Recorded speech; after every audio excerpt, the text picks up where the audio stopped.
Hey there, Solar Warriors. I'm Nico Johnson, and this is SunCast. Each week, I pull back the veil on the life and business insights of clean tech entrepreneurs building the most noble and impactful companies of our time. I hope what you learn from this conversation is a catalyst for your own growth. So thanks for tuning in, and welcome to our tribe.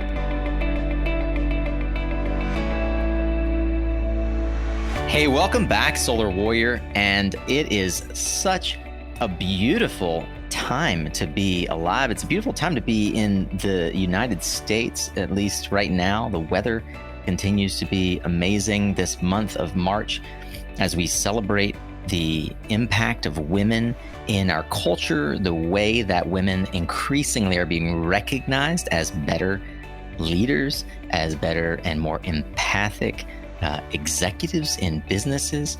It's been a real privilege and honor to be able to have some of my friends and folks that inspire me on the show.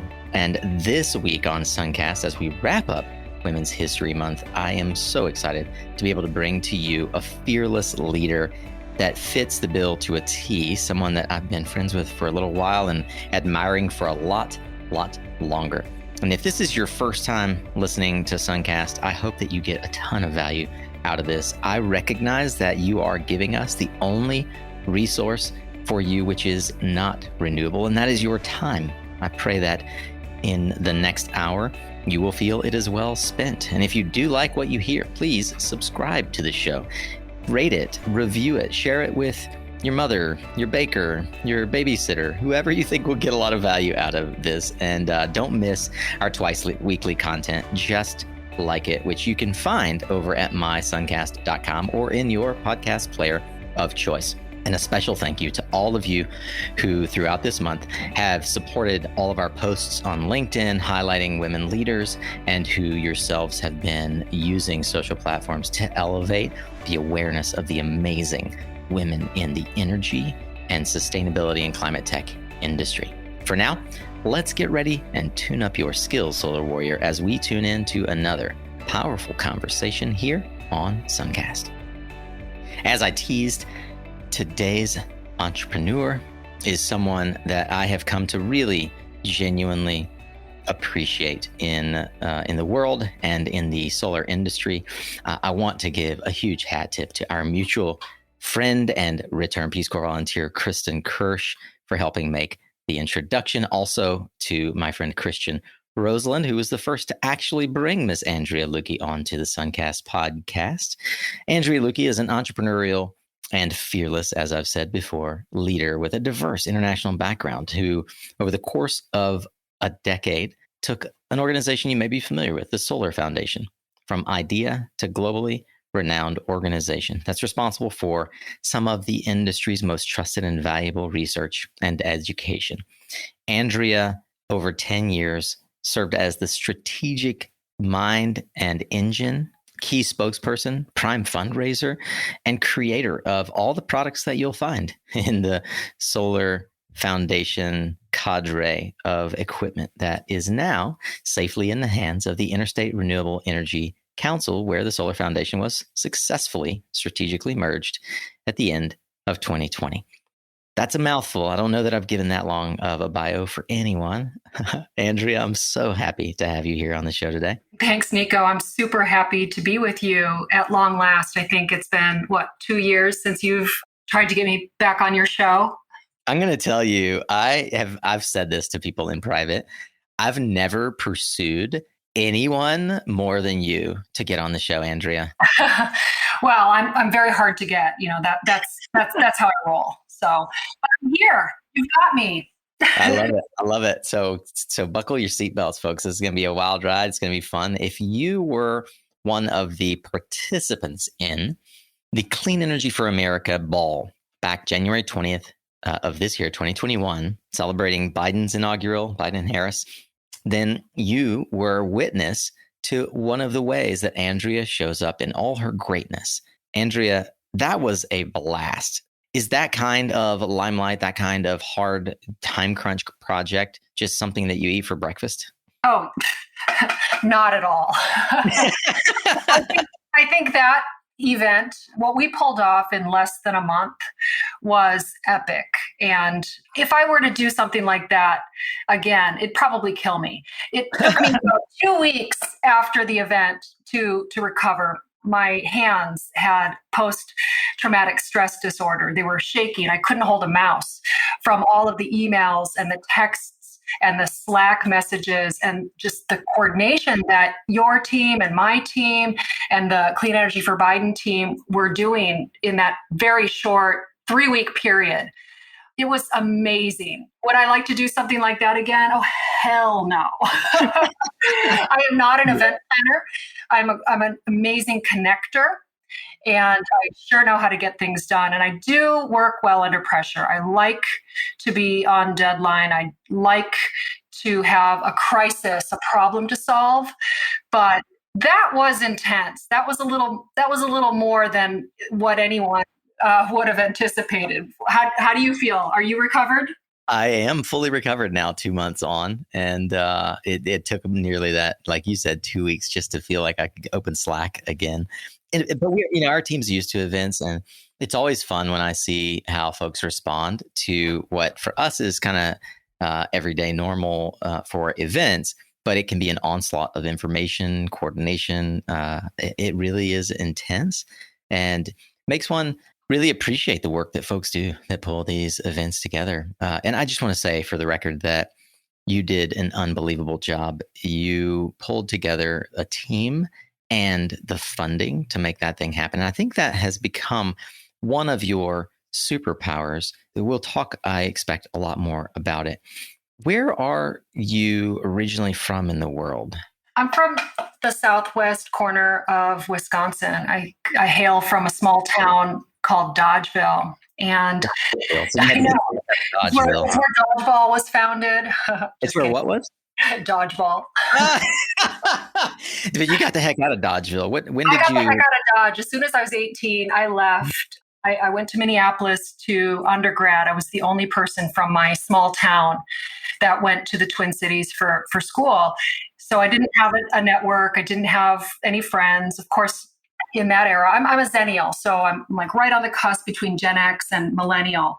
But I went to university without a cell phone, without an email address. Facebook didn't exist at that time, and so I just left the nest and went to Minneapolis and made a life for myself, which was sort of the start of the beginning of it all, I suppose. But Wisconsin's an amazing place. I'm from this very beautiful area. It's called the Driftless Zone, the Driftless area. It's an area that has the world's most algific talus slopes. So there's nowhere else in the world that has as many algific talus slopes, and it's very hilly. It was untouched by glaciers, so it's very beautiful. Much. How do you spell algifous talus? So ALGIFIC, algific. Talus, TALUS slopes.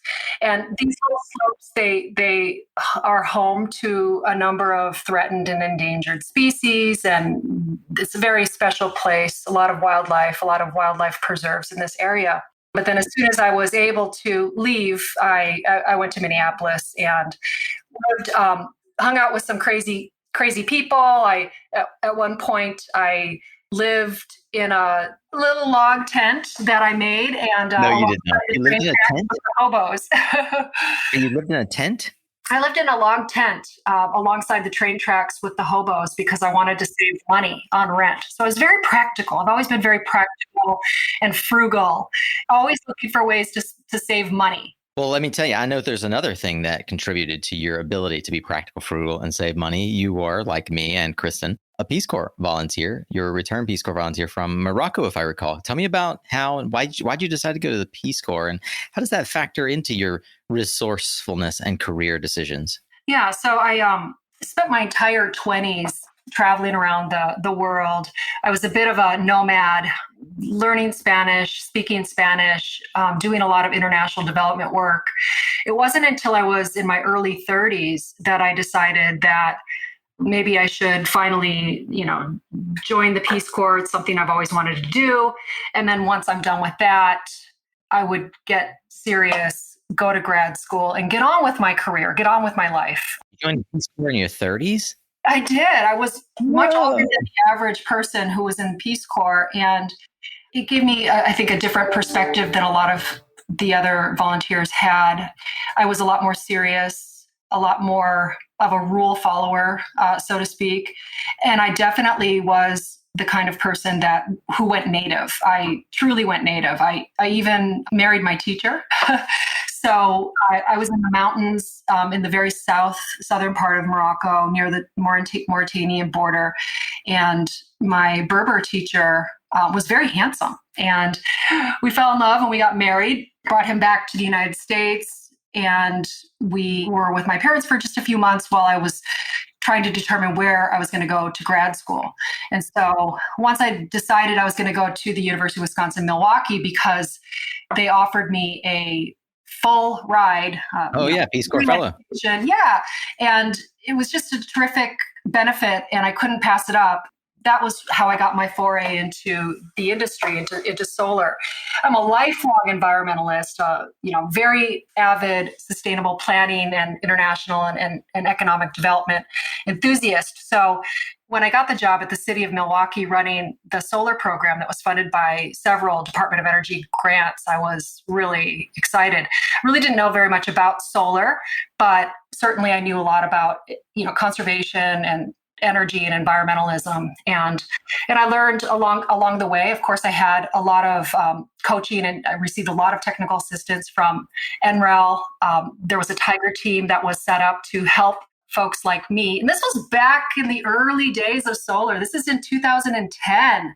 This was 2008, actually, way before the market went into overdrive. This was when we were trying to get PACE legislation across the country. This was before the ITC was renewed for the first time. This was before ARA even. And so, it was the Wild West. And Milwaukee was certainly a laggard city and frankly continues to be so today, but has made some strides. And Wisconsin writ large has some problems, I would say, in terms of policies, and they could do a lot more, but the state legislature is not that excited about renewable energy or energy efficiency. They have granted the PSC sole control over local governments. And so it's a challenge to get anything done in Wisconsin. And it was that experience that really queued me up for a career in solar. You raised like $3.5 million, or you had a pretty big budget for the Milwaukee solar program. Yeah, because we were one of a handful of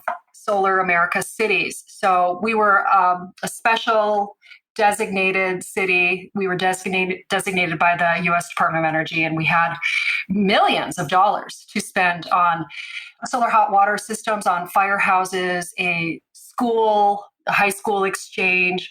I also did introduce some of the nation's first PACE legislation and did a lot of training with code officials. And it was really meaningful. I put together a business council and got the industry all excited. And that was back when Wisconsin had a very small cottage industry of solar installers and wind installers. And now it's really different. It's quite large. There's a lot of large scale development happening in the state. And it's really has a different sort of look and feel.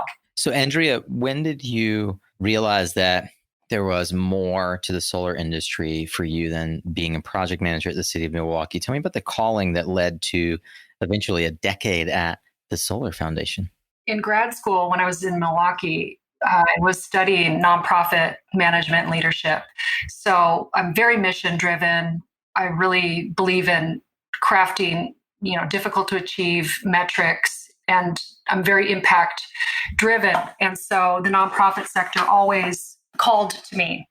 And my objective coming out of grad school was to get a job as an executive director at an environmental nonprofit.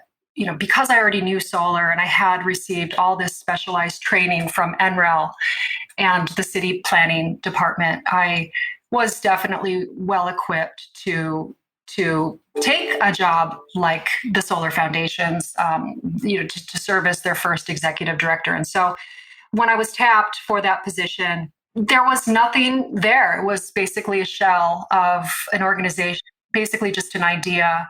I had a $0 budget. I had no staff. I was in a new city, and we did not have any institutionalized support or funding, only a tiny bit from SIA at that time. And that institutional support decreased over time. And really, really no endowment, no safety net, and just worked so hard, worked my hands to bloody stumps, and really tried to maximize my network, and was successful, was able to bring in a lot of money, was able to create some of the most instrumental programs that have existed over the last decade, like the National Solar Jobs Census, which really has tipped the scales in terms of public awareness and support for solar. And of course, the Soul Smart program, which helps to bring solar-friendly policies and programs to local jurisdictions, local governments nationwide. I mean, that was directly envisioned. That was sort of a direct result of my experience in Milwaukee. And so I took that Milwaukee experience and scaled it, and we ended up receiving, I don't know, like $20 million over 5, 6, 7 years. The program's still going. And it's just amazing how our little seeds of ideas, this little seed of an organization, was able to grow and flourish and really overcome many, many odds. And so last January 2020, that's when I decided I was, I'd had enough, 10 years at the Solar Foundation, bandaging those bloody stumps and really suffering and working, nights and weekends. I had a kid in the meantime, and that was a challenge. I hardly spent any time with her when she was a baby. It affected my marriage. It affected my health. There was a lot of stress. And so last January, I decided I was going to step down as part of our merger. So my organization was our board and myself. We were very keen on impact, and we heard from a lot of foundations and funders that we were just too small to be competitive for some of the funding that they had made available. And so we realized that now is not the time to be territorial. Now is not the time for egos. What we need to do is band together, join forces. Together we are stronger. I mean, all that sounds cliche, but I believe it's true. And knowing that you can't have two CEOs, I made the choice and voluntarily stepped down. And it was absolutely the right thing for me to do, because after 10 years, I was, really exhausted and I needed a break. There were so many books that I wanted to read. But then also, I'm very technology agnostic. I'm less about solar as I am about reversing global warming. And there's so many different ways to do it. And, I'm really very much a conservationist. I don't think that it's wise for us to just build our way out of the climate change crisis. I think that we need to reduce our energy. I think energy efficiency is incredibly important. Food waste is important. Our diets are important. The technology, the hydrofluorocarbons in our refrigerators, we got to get away from that. And there's so many things that we need to do to have a sustainable planet. And I felt like the work that I had done with solar was okay in the hands of Larry Sherwood and the IREC team, that they could sustain that. They didn't need me to sustain it. And I'm brave and I take risks. And I just see myself as being able to have a larger contribution in other areas of the climate. Andrea, you had a remarkable run, and I know it wasn't always easy. You talked about the jobs census. What are you most proud of? What 1, 2, 3 things, I don't know how you might categorize this now that you have had a few months to decompress and think about it. What do you look fondly back on and think that's my legacy? Yeah, obviously the job census, number one, that was the first project that I launched when I started at the Solar Foundation. And we had 10 full years of growing that research and getting hundreds of thousands of statistically significant data points around jobs. And showing the world that, the solar industry is pretty good for local economies was, I think, a huge plus. How did the census do that? For those who are unfamiliar, maybe give a quick high level of what it is and how did it do that specifically? The National Solar Jobs Census report is something that I started in 2010. And each year I was able to get more and more funding to expand the scope so that we could get hundreds of thousands of statistically significant solar jobs numbers. And these numbers were incredibly valuable in showing change over time. So we had 10 years worth of data, and we could take these numbers to a lawmaker or to the PSC or to any decision maker and say, hey, solar is growing. Solar jobs are growing in your district, in your area. And by the way, did you know that solar workers make more than the national average? There's a low barrier to entry in terms of education. These jobs are in all 50 states, et cetera, et cetera.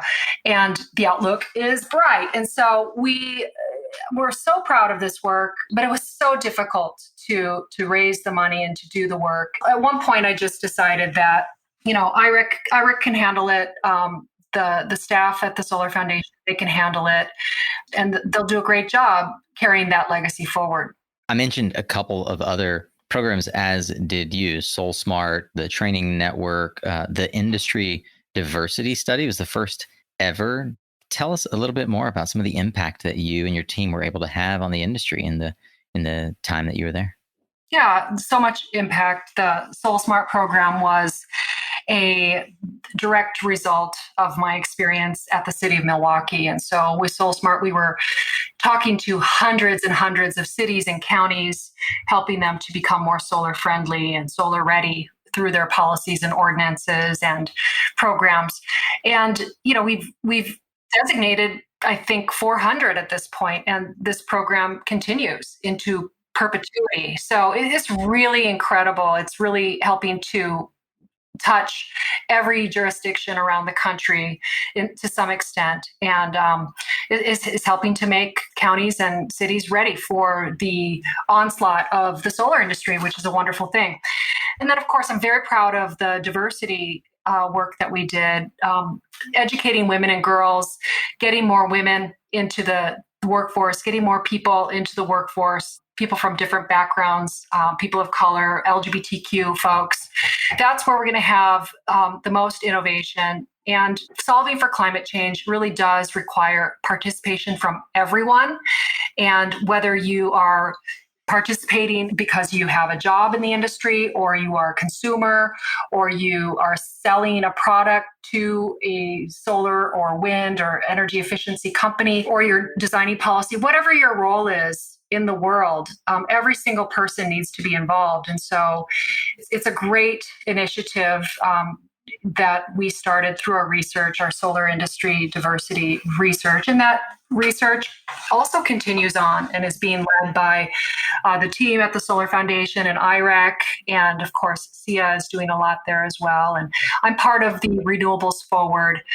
I'm one of the founding members of the Renewables Forward initiative, which is an initiative to bring together CEOs and HR directors to make concrete changes to how we diversify and change the overall demographics of the industry. And of course, all of this is super transferable across other sectors. And I'm very proud that we planted the seeds and really started the trend.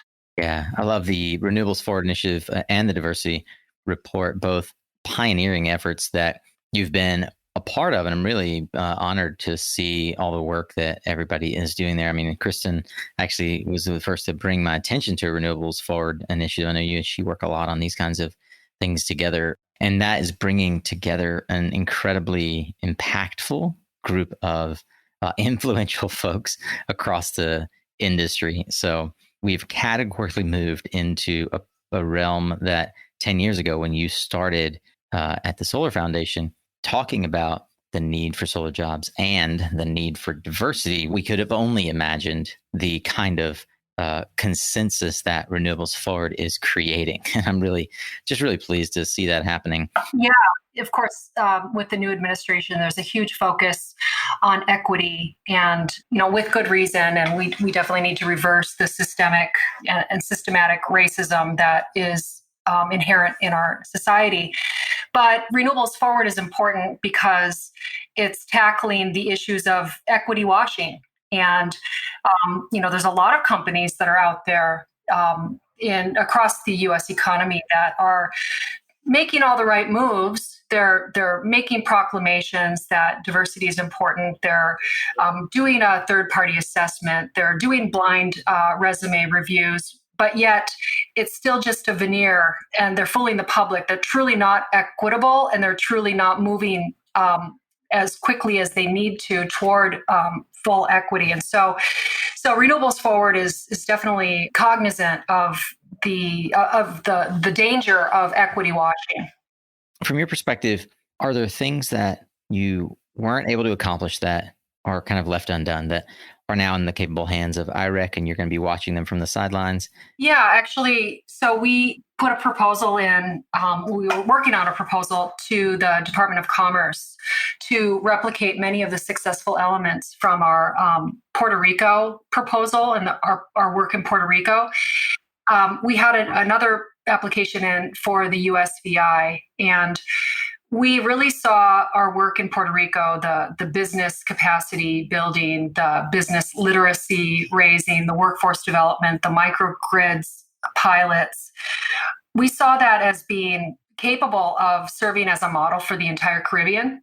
I really wanted to be part of the USVI work and then, really help to replicate the successes in Puerto Rico and the USVI across other Caribbean islands. Now, that's something I can do as a consultant. And so I am still eager to do international development work. I speak Spanish and would be very excited to continue that work as an independent consultant or as a consultant to or part of a team for a group like the Solar Foundation or IREC. And I'm still a consultant to them. What's missing based on the research and the on-the-ground work? What's missing right now in workforce development that as an industry we still need to focus on and strengthen? Well, I think what's really missing right now is how we are going to join forces with union labor in a way that doesn't negatively impact wages or cause wages to spike in a way that makes it unsavory, or it really could affect project costs and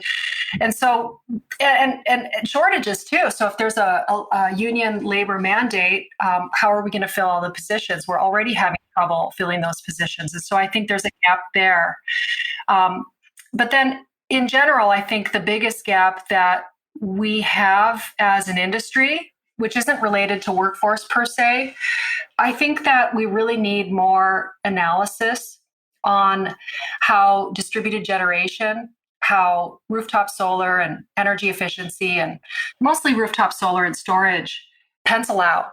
And we need those analyses so that we can, when the PUC is evaluating proposals or projects, they can have an apples to apples view. They can look at the utility scale project, and they can look at a series of rooftop solar plus storage projects and make informed decisions that will affect greenhouse gas emissions reductions, decisions that will affect local hiring and local materials, equipment utilization, and of course, rates. I think that there's going to be a huge rate impact because of our absolute urgent need to make an energy transition. When you use more distributed generation, you can avoid some of the transmission and distribution costs. You can avoid some of the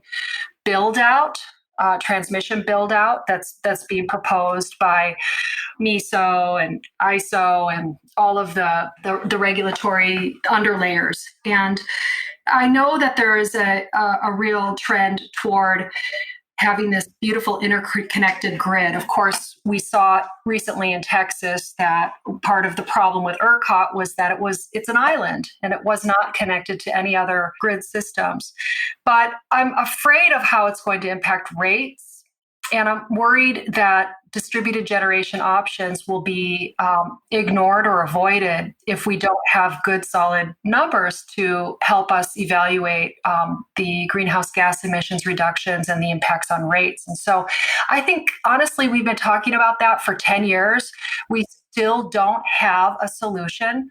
We still don't have data for DG, for DERs. And that's really unfortunate because while we absolutely need utility scale solar and wind, DERs are at a great disadvantage because we don't have adequate numbers and analysis to go with it.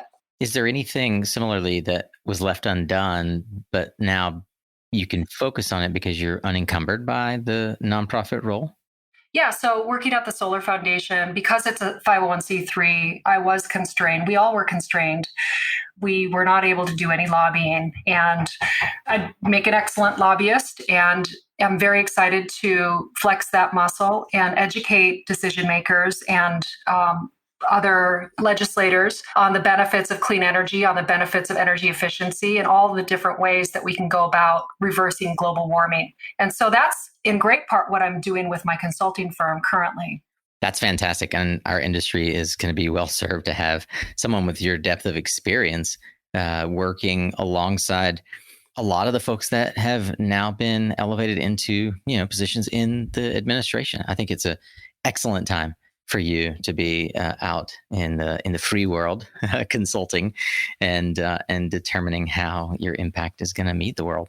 I am actually curious, what career path did you not go down but always thought you would? Oh, when I was a kid, I always wanted to be a marine biologist, but I was afraid of the math and science, which is ridiculous because I'm actually very good at math and science. But I somehow subconsciously bought into the notion that women and girls were bad at math and science. This was back in the day. And if I could do it all over again, I'm not sure I would make any changes to my life. I have an amazing life. I have zero regrets, but I do see how the ocean is being impacted by global warming, by climate change.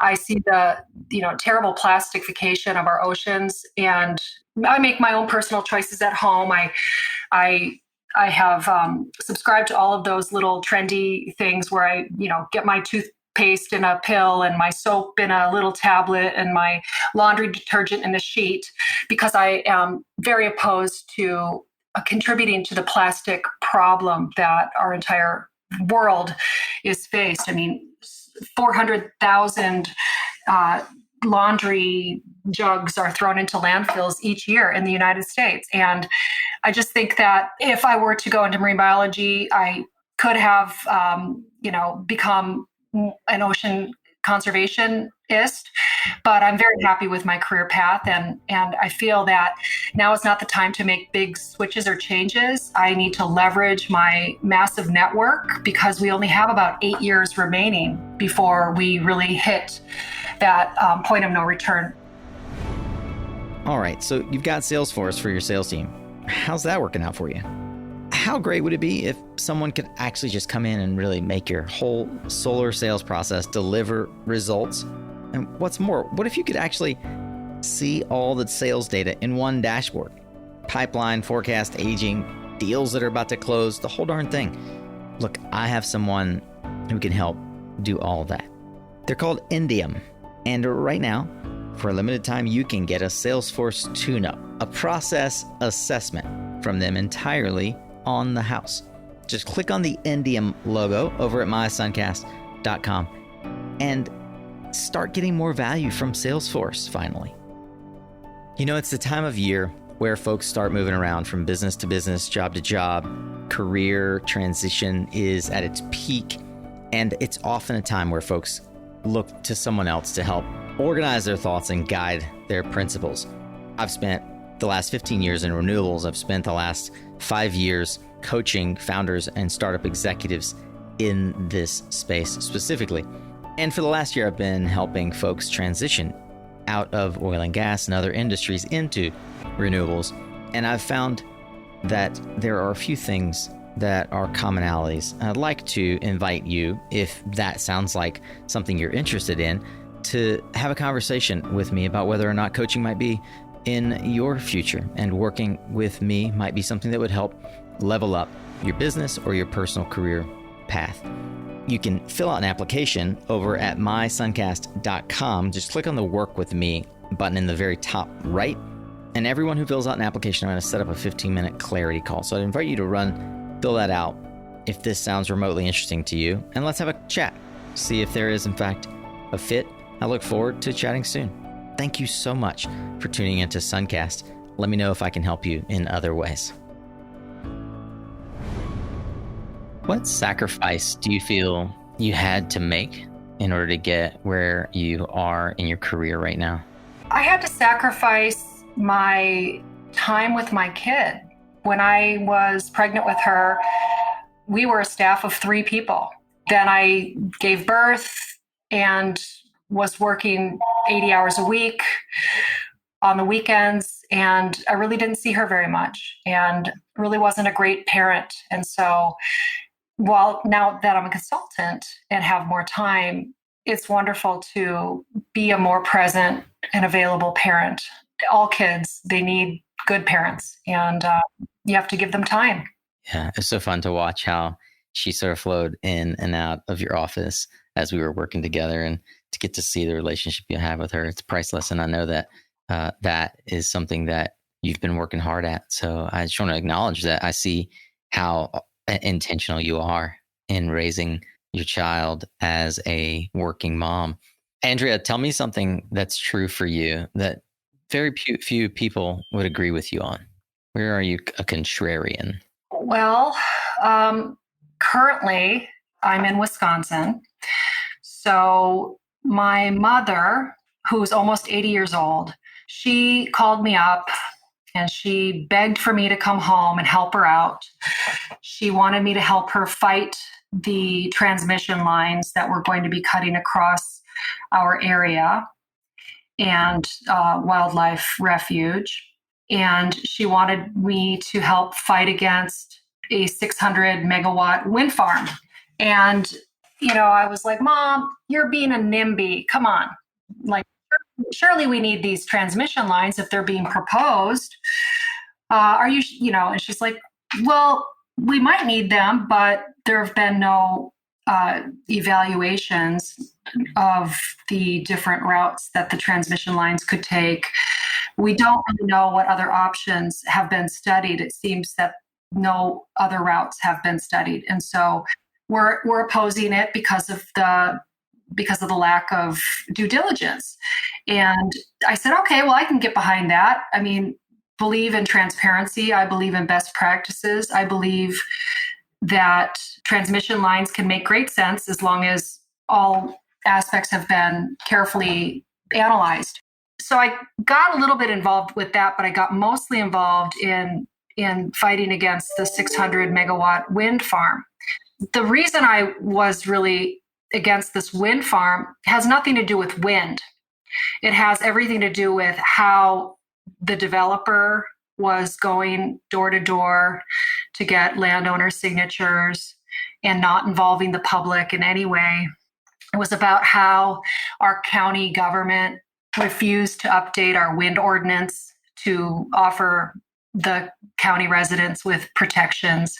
It was about how the PSC in 2009 took away all of the power of local governments and has a real, hate to say it, but it's a bit of a rubber stamp process in approving large scale wind and solar projects. And I was not happy about the fact that there were no studies on how the rates were going to be impacted. And so it just seemed like the way this was being approached was wrong. And so I got involved. I spoke with everyone. I talked with the PSC. I spoke with the governor's office. I spoke with the woman who's writing the sustainability and clean energy plan for the state of Wisconsin. I spoke with all the reps and the state legislators. I spoke with the mayor of Dodgeville and all of the county officials of Iowa County. And I talked with farmers and I talked with landowners, and it became a larger and larger scandal, in my opinion. The fact that this 600 megawatt wind project was being imposed on this area with no community buy-in, no evaluation of options, no local authority, no updated wind ordinances for protection. 600 megawatts is pretty big. 600 megawatts, this is 6 to 7 times larger than anything that currently exists in Wisconsin or has ever even been conceived of in Wisconsin. The people felt like they were being imposed on. So my take was, hey, we need best practices. We need to put a pause on this so we can implement some best practices, so we can update our wind ordinance, so we can have a conversation with the PSC and let them know that their current process is really disenfranchising the public.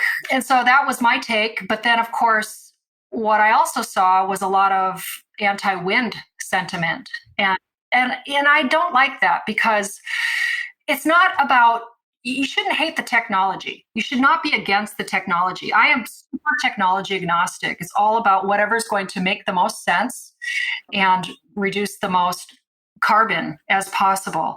So I'm not against any technology. What I'm against are the laws and the policies and the policymakers that are making it difficult for communities to get involved.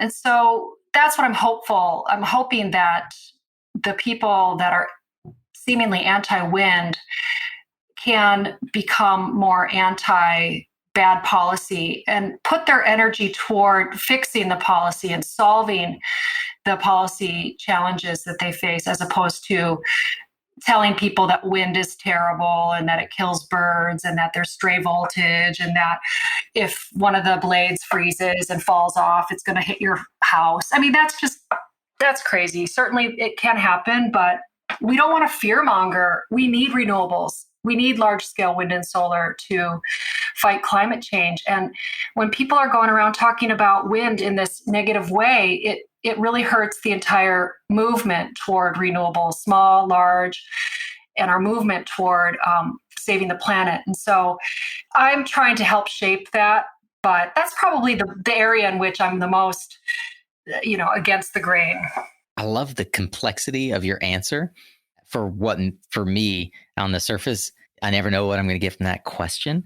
And your lobbying chops, show through there. I love how your small town now benefits from 2 decades of learning to navigate the complexity of stakeholder management. Yeah.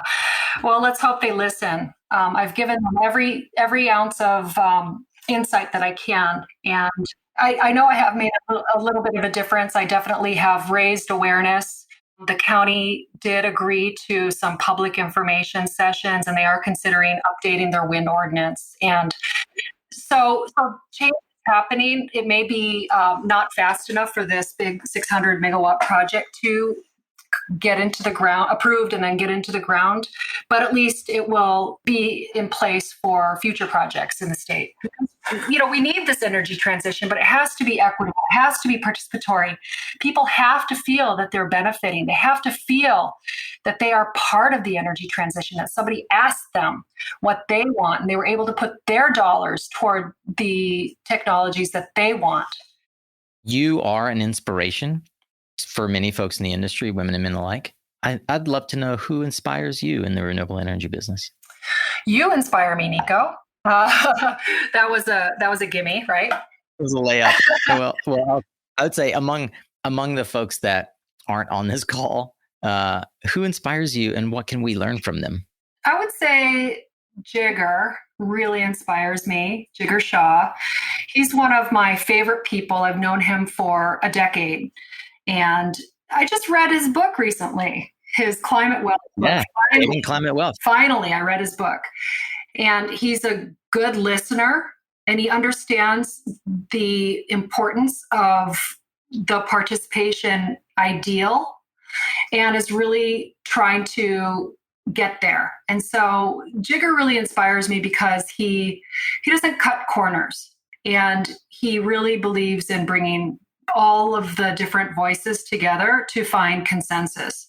And he has an amazing connection, network, which is incredible. So who else inspires me? One of my old board members, Scott Sklar, he really inspires me. He helped me really get my head out of solar and into other technologies and think about impact and the overall goal of decarbonization and reversing global warming. And so I really appreciated his hybridization approach to our research and education work at the Solar Foundation.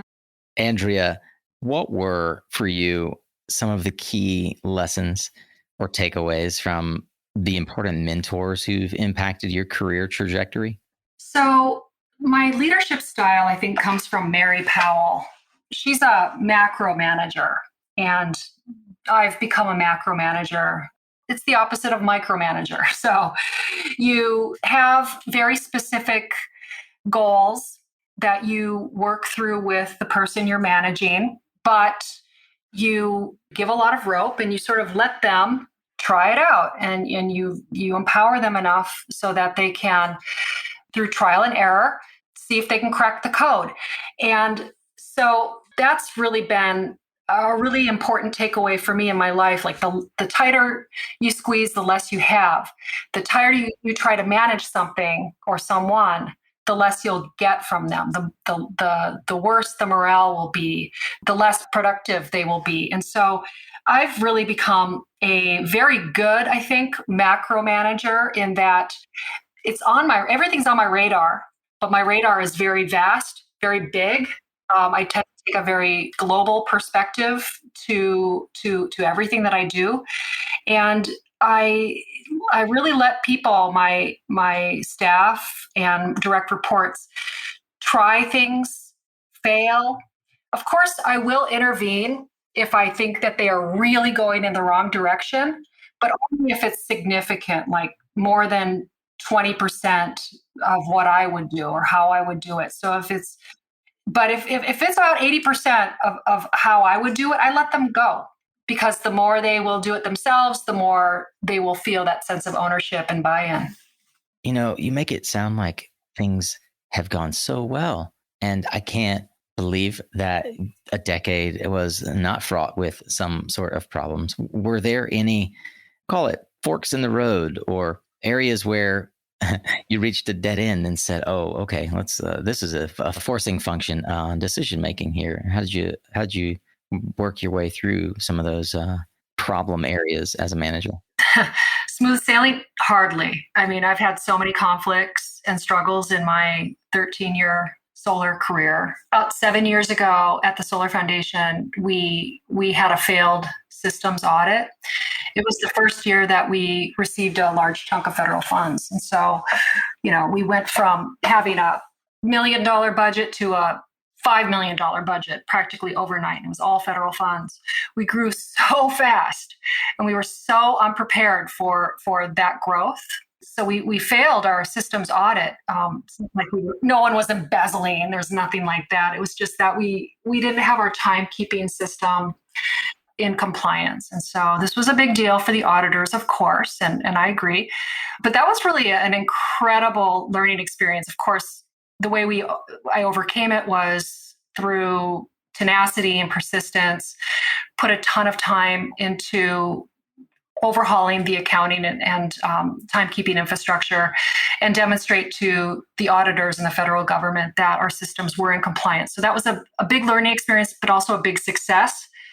And it was really tough, very scary. We thought we were going to get all of our federal funds pulled away, but we didn't. In fact, we kept getting more and more federal funds, grants. And so we came out ahead. But also during that time, interestingly, our accountant died. So it was, we were having audit problems.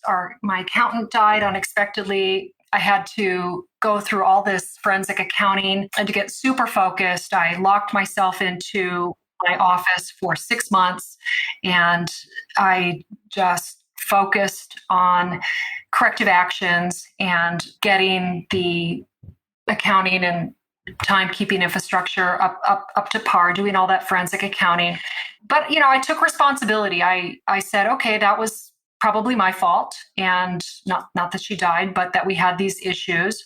And so, I took responsibility, and I led the team, did it calmly and systematically until the problem was solved. And of course, during that whole time, the Department of Energy wasn't paying its invoices to us. And so we had horrendous working capital problems.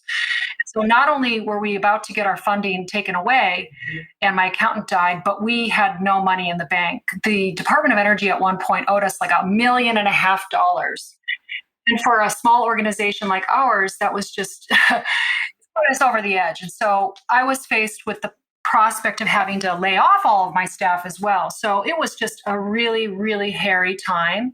We overcame, was able to protect all of our federal grants, get more federal grants, and prove to the federal government and everybody else that our systems were in compliance, that we were ready. And, now DOE says that we have model policies and procedures, and we're recognized as being trustworthy. So it was a big success overall, but it nearly killed us. It was so scary. We were really on the edge, and I think a lot of nonprofits have to go through this sort of reckoning with how they do things. Nonprofits tend to start out all loosey-goosey, and then they start to get funding.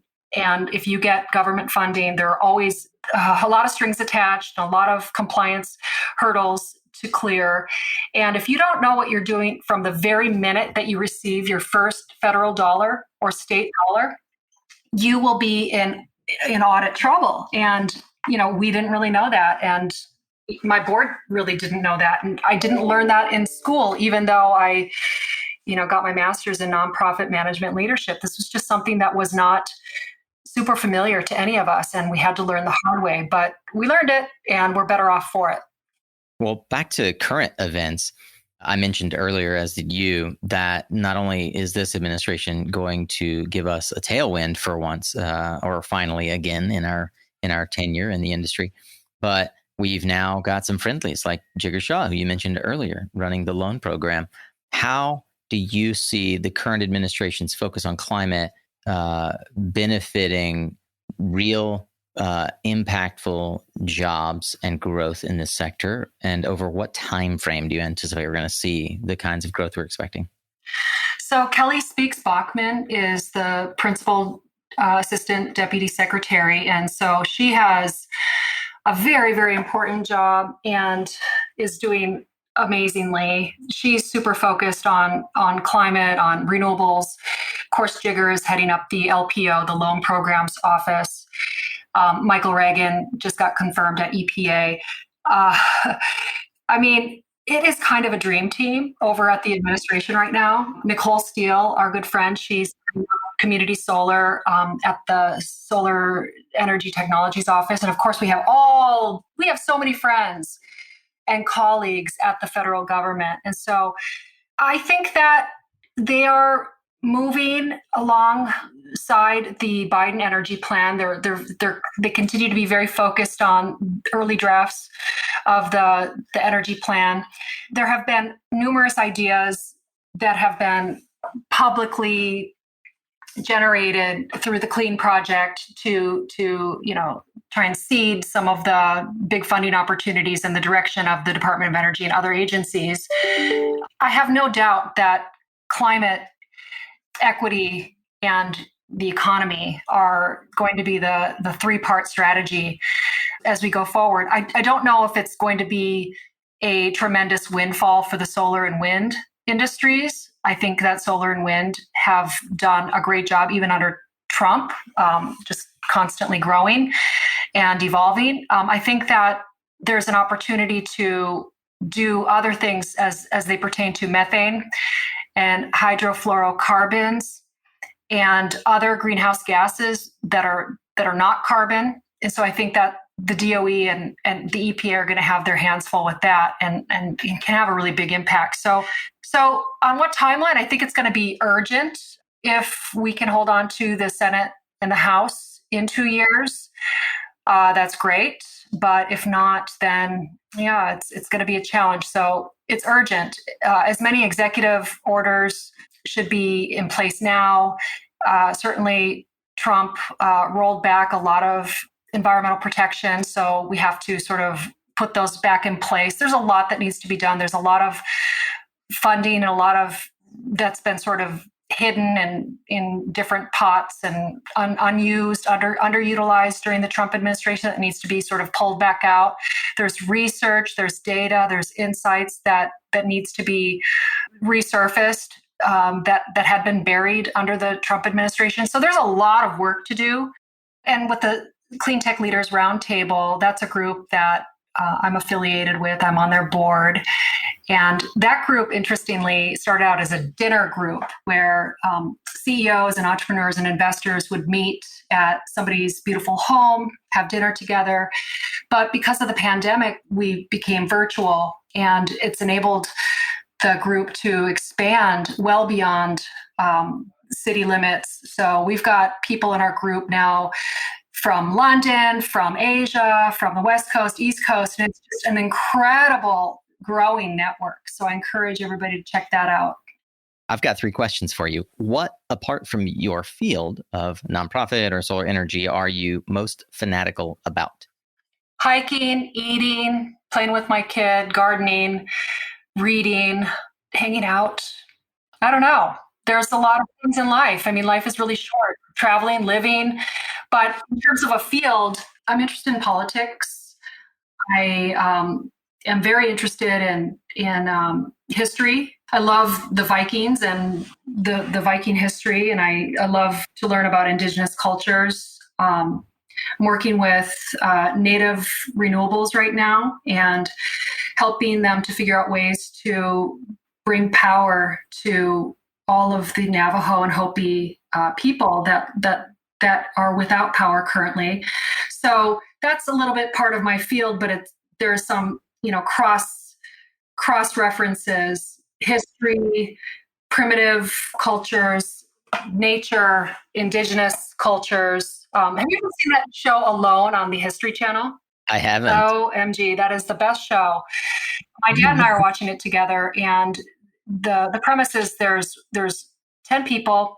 They are dropped off in somewhere in the Arctic, and they have to, basically it's like the last one standing wins $500,000, and they live for 100 days in the Arctic, killing wolverines and bears and moose and fish. It's incredible. It's fantastic. That's actually more along the lines of the kind of answer I expected. That is remarkable. So if I do decide to have a career change, I might go apply for that show. I have to take some primitive survival skills training. I need a better sleeping bag, that's for sure. But I think that sounds really fun, and really into that. What are you the terriblest at? Like charades, parallel parking? I don't know. I am the worst at cleaning up after myself in the kitchen. Oh, I love it. I don't cook, and I really don't clean unless I have to. So I'm really a terrible person to live with. And you're very kind and understanding domestic partner. Yeah. So I'm really horrible to live with, but I suppose it takes a village, and so I do play a role. I do contribute, but not in the ways that are most helpful. So what's something that you don't know how to do, but you don't know how to do without? Well, I don't know how to sew clothes, but I can't live naked. I don't know how to fix my computer, but I can't go without my computer. There's so many things. I mean, I am certainly not an expert at most things, let's say. Nobody is. So, yeah, I think, I can't do without internet, but I don't know how it works. That's good. Andrea, what book have you recommended or gifted the most, and why? Drawdown is a fabulous book by Paul Hawken, and I've gifted that many times, probably 5 times, because it's so concisely laying out all of the various options for reversing global warming. And it has taught me to take a technology agnostic approach. Scott Sklar and Paul Hawken have taught me that, and to really focus on the numbers at the end of the day. It's like cost over greenhouse gas emissions reductions, and to be practical in that thinking. What quotes in your life have you kept dear? If you had a wall of quotes in your office, what 2 or 3 essentials do you think would be on it? or even one? In my office, I have a fist, a closed fist with the words, never give up. Those are words to live by. I think it's very easy for most people to give up, and I don't ever give up. Even leaving the Solar Foundation after 10 years, that wasn't me giving up. That was me passing off and bravely stepping off of the cliff, off of the edge into the unknown. I'm very persistent, and that's probably one of my best qualities. If I say I'm going to do something, I do it. I tend to over deliver. Where can those who might be so inclined best engage with you? Where do you like to be found? LinkedIn. LinkedIn is the best place. I check my LinkedIn every day. I am trying to be more active and really love to support my friends and colleagues through that platform. So that's the best. I'm really terrible at Twitter. Facebook is fine. That's where you'll get to see pictures of my kid and, date night pictures and other things like that. But LinkedIn is the best for professional communication. Well, Andrea, if you had one ask, you've got the SunCast audience here tuned in. How can the SunCast audience help on your mission? Be flexible in your thinking about solutions to climate change, and be kind and help each other participate fully. And don't just think about profit, think about people. Well, let's end today with a bold prediction, as we always do. Well, one thing, Andrea Luecke, do you see happening in the market that maybe nobody else is tracking? What's in your crystal ball? We need a solution for refrigerators. If we can come up with a way to produce less polluting refrigerators and air conditioning units, we will have made a huge impact. And so I think that with Michael Reagan, he's going to put a lot of efforts into that, and that's going to make a huge dent. So I see that happening. We won't be talking about it much because that's not really on the radar of the solar industry. But I think that it's incredibly important in terms of getting us, we're at a crisis point, and it'll allow us to breathe a little better and have. Mm-hmm. And it's number one on Project Drawdown. Number one, biggest contributor, biggest effort, the biggest offender, and the one that we can take down. Almost, I would say, the easiest if we saw it as sexy and profitable. Right. And I'm going to bring sexy back to energy efficiency as well. I love it. That's good. That's a quotable right there. I'm going to bring sexy back. Well, maybe sexy was never there. I'm going to bring sexy to energy efficiency. You heard it here first on SunCast. Andrea Luecke is formerly executive director of the Solar Foundation and is now an independent consultant with All Impact Consulting. You can find her on LinkedIn. You can also find her whenever the COVID restrictions are lifted in a restaurant nearby in the DC area, trying to lobby for this industry to get what is ours and to keep it out of the hands of the fossil industry. Andrea, it is amazing to finally get a chance to have this much time with you and record it all. I know, Thank Nico, you. I love you so much. And it has been such a pleasure. I've missed you. I've missed your team. We spent so much time together during the inaugural ball, and just great to connect again. I also have a website, so folks can also check my website out. It's allimpactconsulting.com. But we'll hopefully all be seeing everybody in person soon. And yes, I'm in DC. Hit me up, and I'd love to connect. Look forward to doing just that, and I would encourage you all to do the same. All right, Solar Warriors, thank you for sticking around all the way to the end. I hope that you feel like you were rewarded. I certainly was. My friend Andrea has truly been an inspiration for so many in this industry. So Andrea, thank you for taking the time out of your schedule to help inspire those who are aiming to come along behind you, learn from your legacy, and knit it into their own. And of course, I'm so grateful that you continue to tune in here. If you're eager to keep learning, and I know you are, my fellow Philomath, then you can go find the resources, the book links, and so much more from this and every other discussion, including social media links, recommendations for where to have lunch in the DC area, lots of things that we share on these episodes over in the show notes at the blog, mysuncast.com. When you go to Andrea's profile, as you should be doing any moment now from the show notes, then you'll see where she has commented on the post that we made on LinkedIn. Do us a favor, drop a comment and a like, and thank her yourself for taking the time to share with you her thoughts on how she's grown in this industry. And if you are looking for the opportunity to grow in this industry as well, I would encourage you to check out our mission-minded coaching program, specifically tailored to help folks that are looking to level up or transition into clean energy in 12 weeks. It is an action-packed, content-filled, or maybe it's content-packed and action-filled. I don't know. It's 12 weeks that give you a leg up on the competition and help you tailor that proposal that is your personal profile in your life to get the job you have been desiring and dreaming about in clean energy. Won't you join us back here again next week, where on Tuesdays we do Tactical Tuesdays. Next week is another episode from our Career Summit all about D&I. And then on Thursday, we've got yet another deep dive with an industry leading expert, founder, or CEO, as we do every Thursday. Thanks again to our sponsors for helping make this content free to you. You can learn more about them and how you could also partner with thousands of SunCast listeners at mysuncast.com/sponsor. Remember, you are what you listen to. So thanks again for showing up, Solar Warrior. It's half the battle.